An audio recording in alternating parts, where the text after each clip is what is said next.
নমস্কার বন্ধুরা, দীপাস কিচেনে আপনাদের সবাইকে স্বাগত।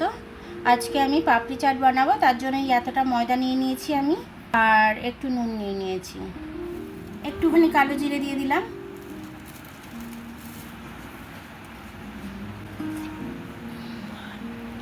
জলটা ঢেলে আমি শক্ত করে একটা ডো মেখে নেব। আটা মাখাটা হয়ে গেছে, খুব নরমও না খুব শক্তও না, মিডিয়াম। এবার এটাকে আমি লেচি কেটে নেব, যেরকম রুটির লেচি কাটে ওরকমই কেটে নেবো আমি। ছোটো হয়েছে আর একটা ছোট হয়েছে, যেটুকু ময়দা নিয়েছিলাম আমি। এবার আমি পাপড়ি চাটের জন্য আমি এটাকে রুটির মতো করে বেলে নেবো। আর আমি পাপড়িটা কেটে নিচ্ছি। যে কোনো একটা ছোটো বাটি কিংবা যে কোনো একটা ছোটো কৌটোর ঢাকনা, আপনারা যে কোনো কিছু একটা নিতে পারেন। এবার আমি এগুলো তুলে নেব। একটা কাঁটা চামচ দিয়ে আমি এটা ফুটো ফুটো করে নিচ্ছি, যাতে না এটা ফোলে। আমার পাপড়িগুলো হয়ে গেছে, এবার আমি পাপড়িগুলো ভাজতে যাব। পাপড়িগুলো ভেজে নিয়ে আমি আপনাদেরকে দেখাচ্ছি। দেখুন, এরকম লাল লাল করে আমি ভেজে তুলে নেব।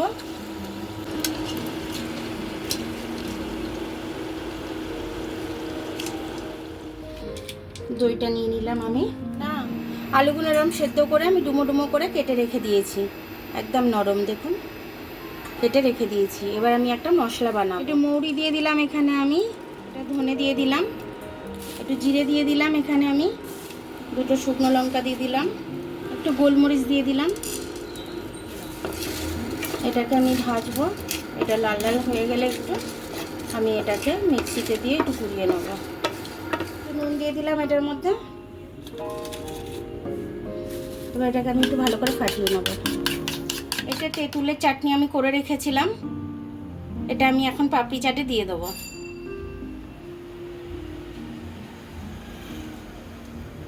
যদি তেঁতুলের রেসিপিটা আপনারা চান তাহলে কমেন্ট করে জানাবেন।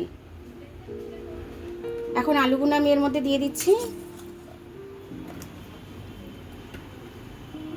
বিকেলে স্ন্যাক্স হিসাবে কিন্তু খুব ভালো, বাচ্চারা বড়রা সবাই কিন্তু মজা করে খাবে এটা। আপনারা এটা কিন্তু খুব মজা করে বানিয়ে দেবেন বাচ্চাদের, আপনারাও খুশি হবেন বাচ্চারা খুশিভাবে খেলে। এটার মধ্যে আমি টক দই দিয়ে দিচ্ছি।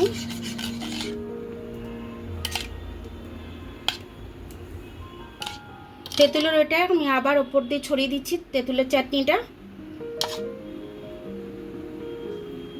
আমি ঘুগনির মটরটা দিয়ে দিচ্ছি। ঘুগনির মটরটার ওপর দিয়ে আমি সাজিয়ে দিচ্ছি সুন্দর করে। ঘুগনিটা আমার অফ ক্যামেরায় বানানো ছিল, ইউটিউবে আমার আছে, আপনারা চাইলে দেখে নিতে পারেন। ধনে মৌরি জিরে এগুলো সব করে রেখেছিলাম, ওটা দিয়ে দিলাম এর মধ্যে দিয়ে। ঝুরি ভাজাটা দিয়ে দিলাম এবারে।